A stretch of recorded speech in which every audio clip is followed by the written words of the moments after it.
Welcome, everyone, to day two of Woodward Academy Debate Week, first period. I am your host, Mr. Jackson. I have off to my left my colleague, Ms. Maggie Berthium, who will providing color commentary today. And to my right, I have Mr. Bill Batterman, who will also be doing color commentary today. We have a number of debates for you for day two.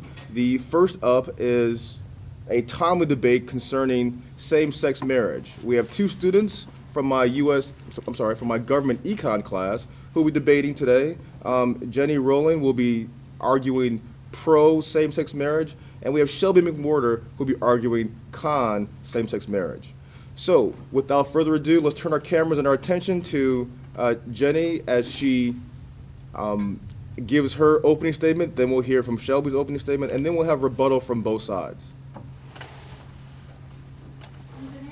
I'm arguing pros of same-sex marriage. Allowing same-sex marriage could start an enormous change in America. It will start allowing people to see each other as equal in each other's eyes. It will give gay people a sense of more equality. Legalizing gay marriage in America will lead to more of a sense of equality and kind of less fighting with people. There's no reason for people to be going against same-sex marriage. It doesn't harm anyone in any way. It doesn't cause problems with anyone's other couples. It doesn't change kids. Same-sex couples should have the same rights a married couple has in an accident. If there's an accident and one of the partners doesn't survive, the other surviving partner should have the same rights to the funeral, to what to do with the body, as a married couple that is not gay. They should not have to go through legal documents and hire a lawyer just for that. Religion should not be involved in deciding who marries who. Not everyone is the same religion, so why should we base that on if a gay couple should marry? It's not right to decide who someone loves. Even if they can't marry, they'll still love each other. And it'll just lead to more fights, it'll lead to more arguments, it'll lead to everyone disagreeing. Another reason to allow same-sex marriage is that gay couples have proven to be great parents for adopted children. And without the parents, the children's future would be bleak. Even though gay couples don't procreate, that doesn't mean that the nation's going to go down. That doesn't mean human race is going to die. It just gives kids who've been abandoned by their parents another chance for a great future. Okay, I'm Shelby McWhorter, and I will be arguing the cons side of same-sex marriage. First of all, same-sex couples can't have their own children, and if we make same-sex marriage legal, then the population of humans will decrease because there will be less couples adding to the human race. It is also scientifically proven that a child with a mother and a father is happier and healthier than a child with, say, a mother and a mother or a father and a father. Because a child needs the love of a mother and a father. And then if we change the definition of marriage, then it'll give people, it'll change the definition for all types of marriages. So they'll have to agree to making polygamy legal, because they'll start to argue about why can gay couples be married, but I can't have more than one wife, say. I mean, it'll also change, for children, it'll confuse the children about gender roles. They'll be confused about they'll start to ask questions like why a woman and a woman can't have a child together, questions that they won't understand themselves at that age. People don't want to keep same-sex marriage illegal because they hate lesbians or gays, but a lot of things are because of their religious beliefs or their perception of a stable family.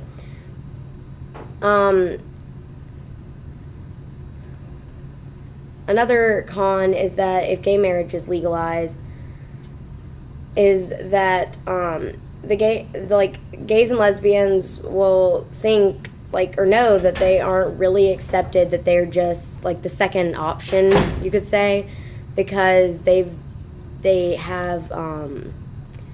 know that people don't really want it, but it had to happen because they fought for it too much.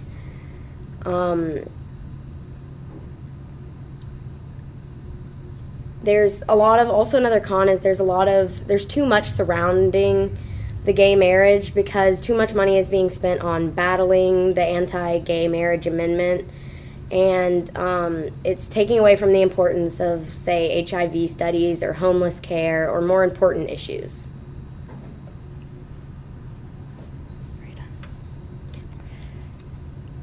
Allowing same-sex marriage won't harm anyone in any way. A stable family doesn't just have to be a mother and a father and a child. It can be a mother and a mother, a father and a father. The child will go through troubles, but it's not going to harm them. They're not going to be disabled or anything. It's not going to do something like that. The child would be adopted. It would be given another chance to have a family, to have a home, instead of having no one. Because of the money being spent, that means we should just get it over with, and religion shouldn't have anything to do with it. Well, religion has a lot to do with it because there are a lot of people who, most religions, not just Christians, not just Jews, pretty much all religions have the same definition of a marriage is between a woman and a man. Since most religions have that, and most of the world's population, that people have a religion, there's going to cause havoc and destruction because they're going to be so upset that their religion says this and it's not happening because they'll be upset about why that can happen because that's not the definition of a real marriage.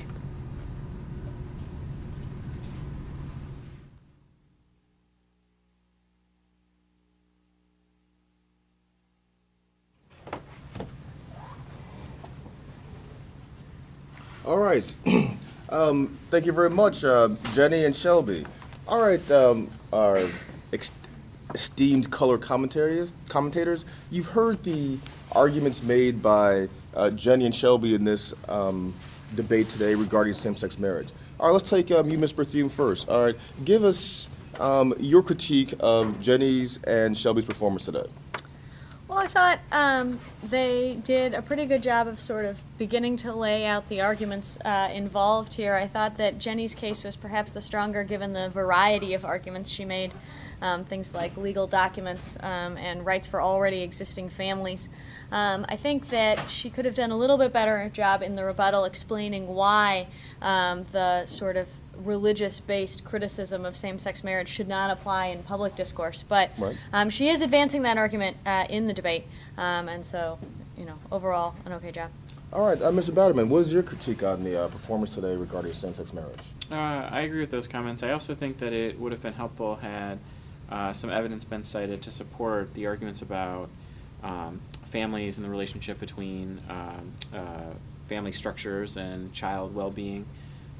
The con argued that children are worse off and less healthy when parented by a gay couple. I'm not sure what the evidence is that supports that. I thought both sides did a reasonable job in the rebuttals of responding to one another's arguments, so overall a pretty solid job.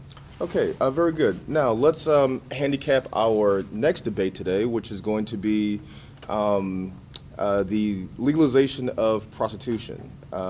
We have two students who are going to be arguing that particular issue, and they are Ms. Charlotte Bernat and Cheyenne Arthur. All right, Charlotte will be arguing the pro side of legalization of prostitution, and Cheyenne will be arguing the nay. Now, let's start with you, Mr. Batterman. As you know, prostitution is legal in only a few counties in one state in the union, and that is in Nevada. But the issue today is whether or not that should be extended to all the counties and all the states. What kind of argumentation would you be looking for in a debate of this nature? Well, I think that given that this is not something that is really politically feasible, it's something that doesn't get debated about as often. It's an interesting debate for this class because it has an intersection of economic arguments. It's a very economic topic, but it also obviously has ethical implications. It has implications about the role of government. So I'm interested to see the debaters get beyond kind of the very basic arguments about prostitution to kind of dive deeper into the economic and government-related issues, not just is prostitution good or bad. Right. Now, Ms. Berthume, what are your thoughts? How would you handicap this particular debate, seeing that the issue of prostitution is both one of moral ethics, but it's also, as Mr. Bannon pointed out, one that involves governmental interests as well as economic interests? Yeah, I think this is going to be an interesting one. I will be looking for the debaters to respond pretty specifically to the arguments of the other side. Like we talked about yesterday with some of the abortion debates, sometimes the authors in this type of literature talk past one another, and it will be interesting to see what degree the debaters are able to resolve that. All right, very good. So without further ado, let's turn our cameras and our attention to the two students arguing the issue of legalization of prostitution. We're going to have Charlotte go first on the pro side of legalization of prostitution. Then we'll hear opening arguments from Cheyenne, and followed by rebuttal from both sides. Okay, so I'm Charlotte, and I'm debating the pros of prostitution. Prostitution is the act of sexual activities in exchange for payment or profit. In Nevada, the law allows prostitution in each county based on population. If there's more than 400,000 people in the county, then prostitution is not legal. 11 counties have legal prostitution. Furthermore, prostitution is only legal in a licensed and regulated brothel, and women must be tested for STDs, and contraception must be used. A pro for having legal prostitution is there is less diseases because they would have more access to doctors, contraceptives, and medicine.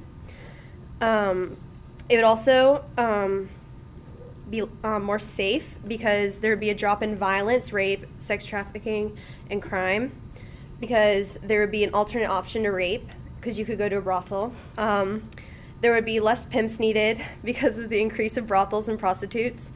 It would be a victimless if both partners would consent, and the women in brothels will be less picked up off the street and harmed. Posted online in a research blog entry on November 12, 2011, a study found, and it was stated that 80% of prostitutes have been sexually assaulted, and that prostitutes have been raped 8 to 10 times a year. It was found that only 4% of prostitutes report this to the police, and only 7% of prostitutes seek help of any kind. The reasoning behind this is because prostitutes know that what they are doing is illegal. So reporting these crimes or asking for help will only get them in trouble as well. This is also the reason why crimes against prostitutes rise so high. The clients who account for 60% of the abuse rate, cops and pimps who account for 20% of the abuse rate, and partners who account for 20% of the abuse rate continue to do what they are doing because they know that the prostitutes will not seek help due to their fear of being arrested for illegal activities. Crimes rise to the extreme, abusing, raping, sexually assaulting, and even killing prostitutes.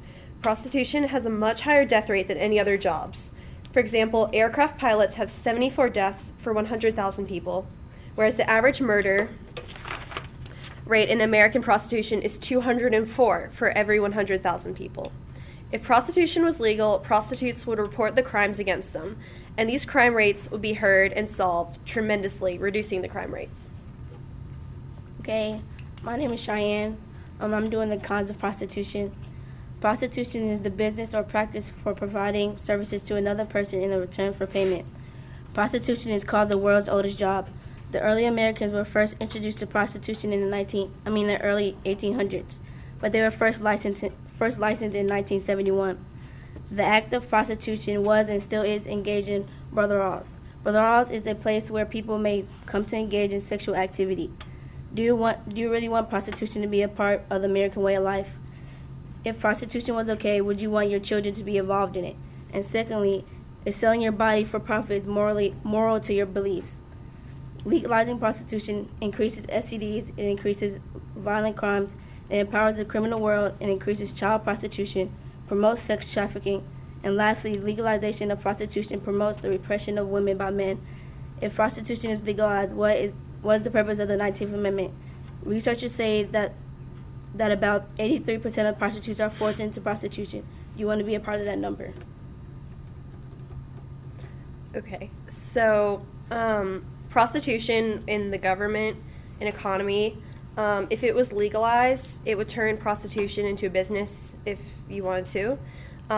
It'd be like every other business, you could regulate it and monitor it, and the taxing would increase the government revenue. It would also help unemployment issues if prostitution was legal, because more people would work as prostitutes if they didn't have another job, and that would be safe for them. They'd be regulated, monitored, safe with doctors and medicines, and less crime rate again. And the number of pimps would also decline because they'd have brothels and a safe place to work. If it was legalized and prostitution was a real job, would it be okay for children to act in those activities?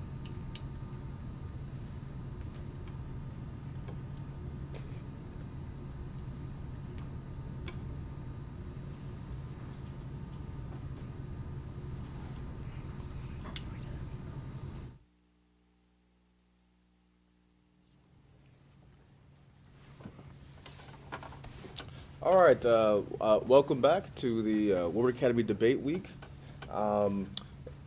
We heard a debate regarding the legalization of prostitution, a very interesting topic on both a moral, ethical, governmental, and economic perspective.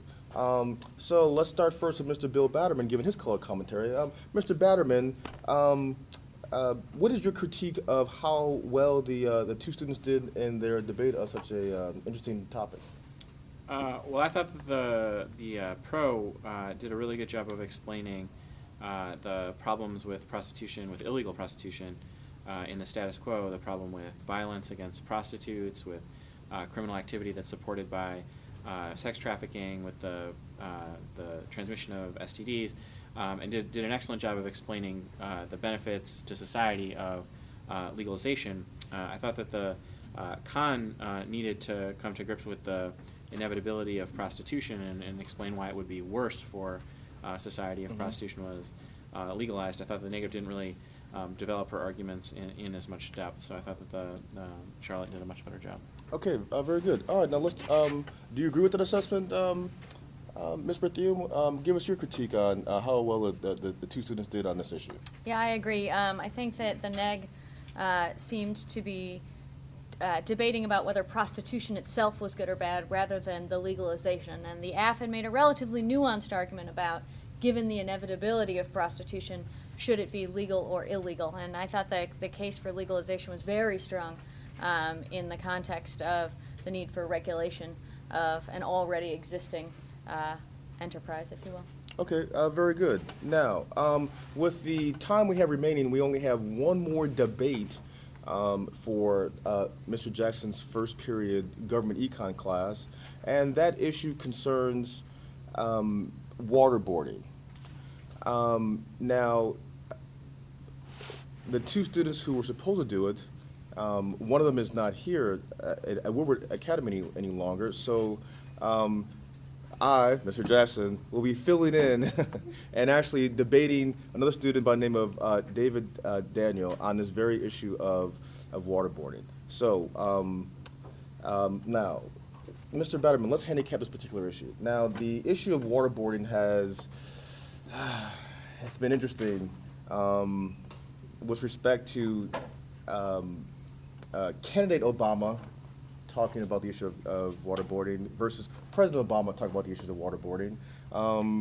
It seems like perhaps people on both sides of the political spectrum have gone back and forth with respect to whether or not waterboarding is torture or not torture. It's a enhanced, harsh interrogation technique.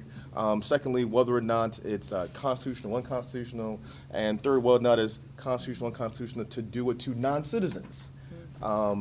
What type of argumentation would you be looking for with respect to this particular issue of waterboarding, considering that it seems like both sides of the political spectrum have gone back and forth with respect to these issues? Yeah, I think it's a difficult issue. I would look for the debate to move beyond just the debate about whether waterboarding is torture or not, and just to debate about waterboarding, kind of stipulating that it's obviously a very hurtful way to interrogate a suspect, and then decide, do the benefits of using that kind of technique outweigh the harms? And then it brings into play issues of ethics, of foreign policy, the perception of American credibility, criminal justice, legal rights.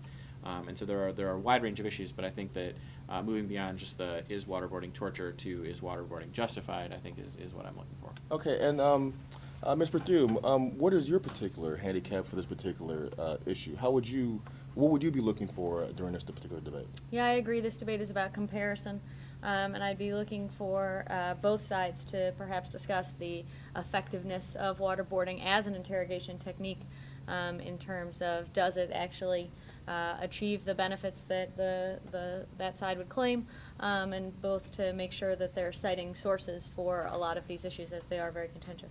All right, very, very well.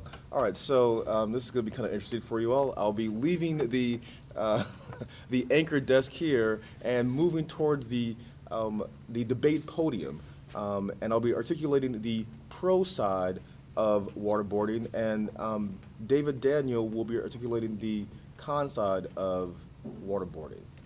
Thank you very much, and please turn your attention to the podium. All right, so what's going to happen? All I'm going to do is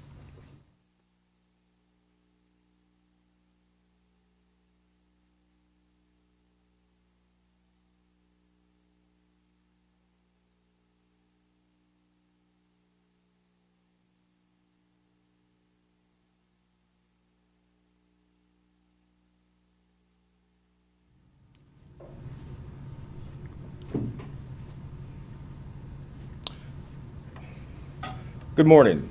My name is Mr. Jackson, and I'll be articulating the issue of waterboarding on the pro side. Now, waterboarding has been around since the 1500s. It is an interrogation technique or method that makes the victim feel like he or she is drowning underwater. Usually, the person being interrogated would be strapped down to an inclined wooden board, and his or her head is kept closed to the ground. In some occasions, the person's face is covered with cloth so that he or she may be gagging. Next, the interrogator continuously pours water over the person's face. Depending upon how everything is set up, the water may or may not get into the person's mouth or nose. However, the actual experience of being under a wave of water seems to be the psychological factor. The victim's mind believes that it is drowning. A gag reflex makes the person feel like he or she is choking on the water that is being poured onto the face.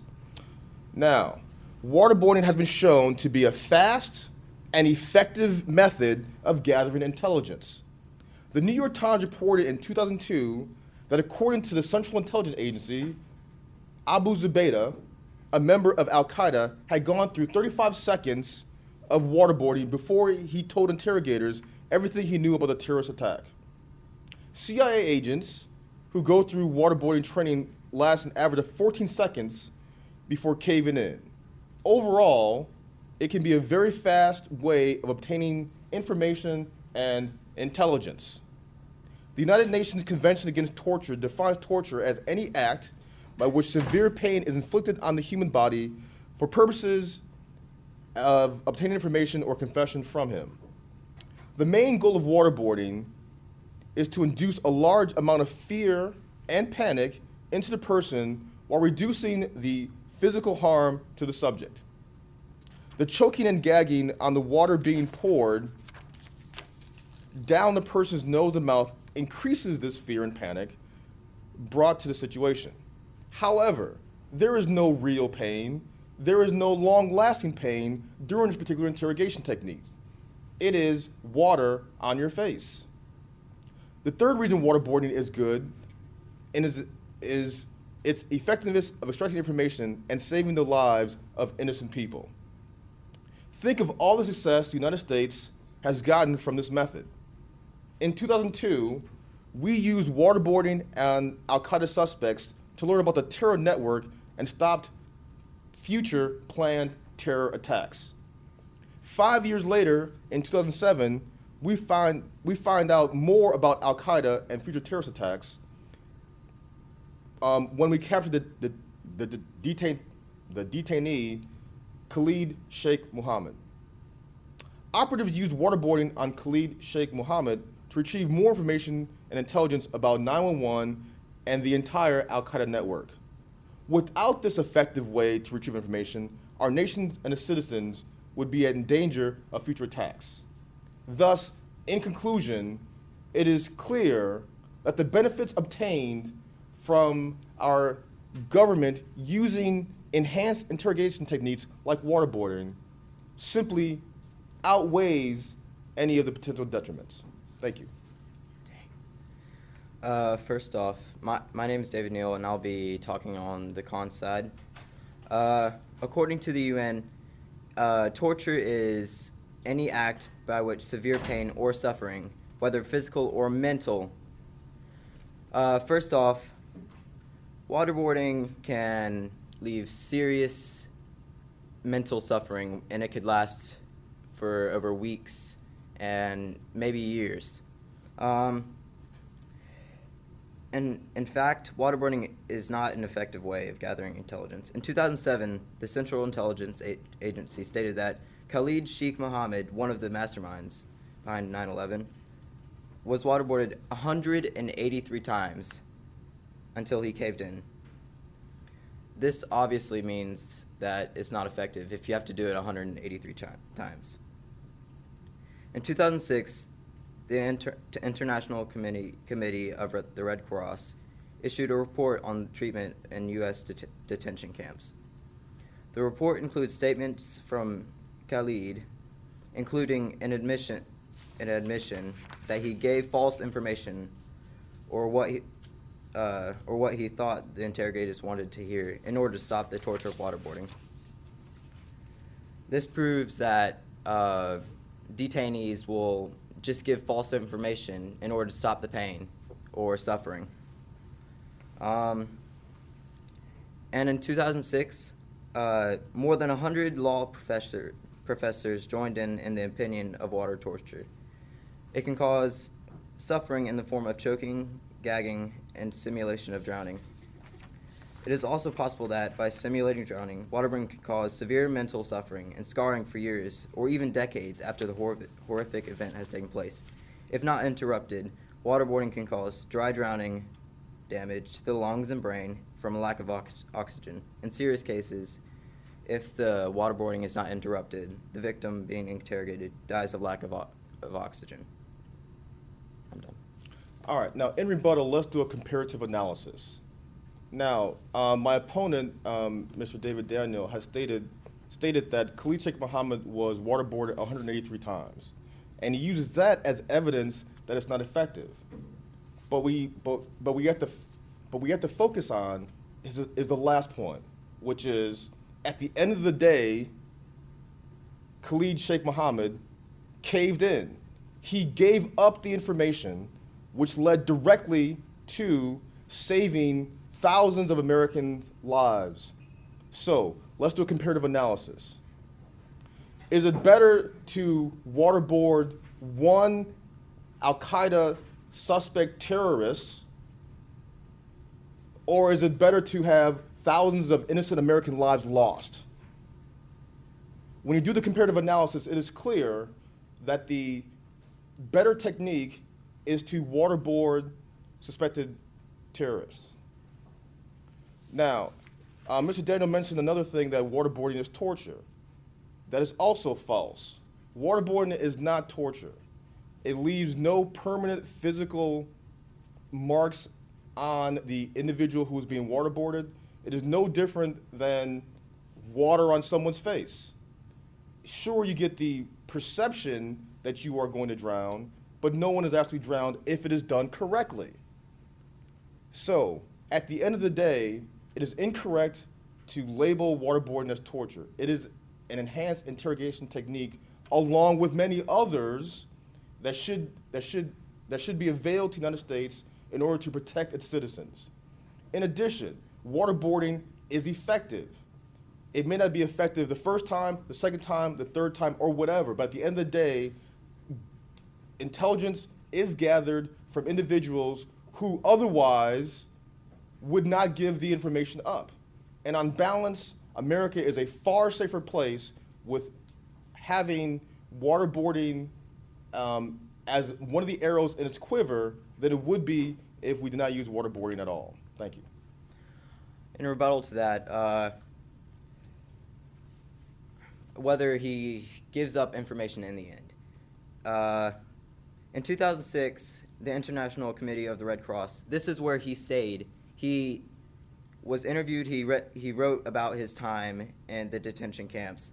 And what he said that sometimes, in order to give, when they were waterboarding him, he would give out false information just to stop that. This proves that it is not effective. It proves that detainees will give false information in order to stop the suffering. And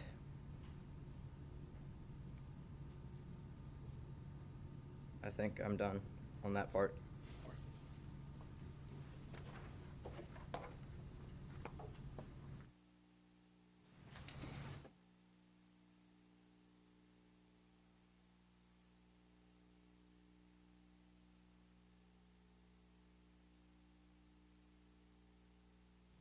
All right. Well, colleagues, you all heard the debate regarding waterboarding. First, I'd like to begin this discussion talking about your critiques of Mr. Daniels' performance. Essentially, my performance was solely reading what David had done in his opinion research paper. So essentially, he was arguing against himself. As a straw person. So I'd like for you all to focus on Mr. Daniels' performance, and then I would take this particular, since we have the time, I'd like to take this particular issue to the next level. I think we should have a discussion as to whether or not it's appropriate for the United States to use waterboarding as one of its enhanced interrogation techniques. All right, let's start with Ms. Berthune first. I thought he did a pretty good job. I thought one of the most interesting things was how the same waterboarding incident was used by both sides, and it really raises the level of debate when one side is able to take a statistic or an incident cited by the other and explain why it's actually evidence for the side that they're defending. So the instance of Mr. Muhammad being waterboarded 183 times, I liked how both sides assessed whether that was effective in trying to determine the possibility of waterboarding being one of the options for America as enhanced interrogation technique. So overall, I thought he did a pretty good job. There were lots of sources cited by, I guess, on both sides by David. Since he was arguing against himself, he cited his. He did. He cited sources on both sides. Well, I think he could have done a little bit better in his final rebuttal. Overall, it was a pretty good job. All right, Mr. Batterman, what is your take? What is your critique of Mr. Daniels' performance? I agree. I think he did a good job. I thought that the written materials that he presented for your side were also quite good. The issue that I don't think was discussed enough is the implication of waterboarding being torture. So obviously it's probably unethical to utilize torture, and so we could pursue that line of argument. But I also think that well, let's talk about that after this particular tape. Yeah, I think if it's true that waterboarding is torture, or even if it's not, I think we need to discuss the international perception of U.S. interrogation techniques and what impact they have on the way that American prisoners of war in other countries are treated, and that's an area where I think that David should have capitalized a little bit more. So instead of allowing you to kind of frame it as it's Americans being saved from terrorism versus torturing a terrorist, it's what precedent does this set for American soldiers who are captured in combat? Do they, as a result of U.S. practices, get tortured themselves? Because I think that fundamentally changes the calculus. Okay. Well, then let's as a group right here, let's discuss that, since that really wasn't the main focus of the debate that you heard just now. Let's talk about that. First of all, let's define this as this: is waterboarding torture? I think yes, for sure. And what is your opinion? Yeah. I think the question is not. Is waterboard torture? Yeah, we need to Go assess past that? the effect of these types of techniques, which are at a minimum perceived by many to be torture. Obviously, the United States will argue that technically it's not, but I don't think it's the technical definition that people are looking at to assess torture. I think they're looking at the effect on the individual, and certainly this type of mental torture it applies for most people. And certainly, even if it is technically correct that it is not torture under a UN convention or that sort of thing, it's perceived by as torture internationally. And I think that that's what Mr. Batterman's getting at, Right. is how does the fact that the U.S. is perceived by others as using torture influence not only our prisoners of war who are captured, but also possible interest that people do have in attacking the United States. People may be motivated by perceived hypocrisy of the U.S. All right, now, Mr. Badman, you brought up the issue about America's image abroad, essentially, as to whether or not the use of this interrogation technique is effective, useful, et cetera. Will that be done to our soldiers overseas if they are captured? So talk more about the international perception of America's use of this technique. Well, there was a huge debate about this during the Bush administration when these techniques were first publicly recognized. And the discussion when the Obama administration started to kind of redirect American foreign policy was whether there would be a sea change in international perception. I think that the people who defend waterboarding and other enhanced interrogation techniques would say that the international perception is too far gone. Even if we stopped all interrogation techniques, there would still be that perception that the United States utilizes them. We kind of can't prove to other countries that we don't, so we might as well reap the benefits of utilizing them if So the in other terrorists words, are going to hate keep us on anyway. waterboarding. So Yeah. keep waterboarding. But I don't necessarily think that that's true. I think that that's I think that underestimates the importance of kind of the very visible symbol that waterboarding has when television anchors and think tank people talk about waterboarding a U.S. citizen in the Boston bombing case. I think that definitely sends the signal that America is kind of a brutish nation, or is willing to use brutality in criminal justice. Just really quick, does your calculus change whether or not the United States is waterboarding a U.S. citizen versus a non-U.S. citizen? I don't think it should, no. I think either Would the either constitutionality of the actual technique change, in your opinion, with respect to whether or not you're waterboarding a U.S. citizen? For versus sure, a it non-US changes citizen? whether it's a constitutional issue or an international law issue. But I think that regardless, the international law is clear in intent, if not in details.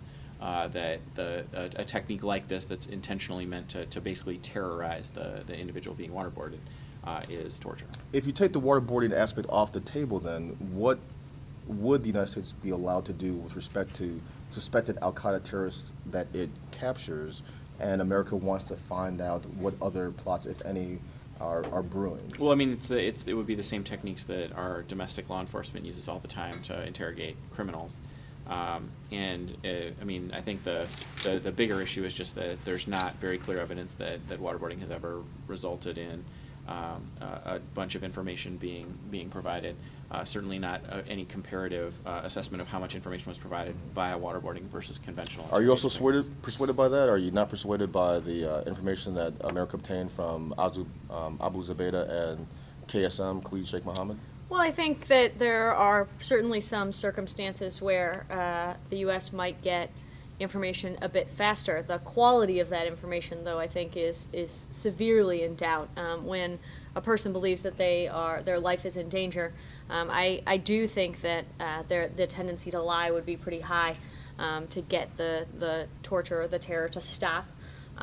So I think, I mean, absent a study that compares waterboarding to non-waterboarding or non-enhanced interrogation techniques, which obviously is basically impossible to conduct, I think we should err on the side of preserving our international image for our ability to be able to effectively And so you'd be govern. willing to risk not obtaining information than obtaining information through waterboarding? Yeah, I mean, I think absent strong evidence that waterboarding is very successful, we need to err on the side of avoiding it.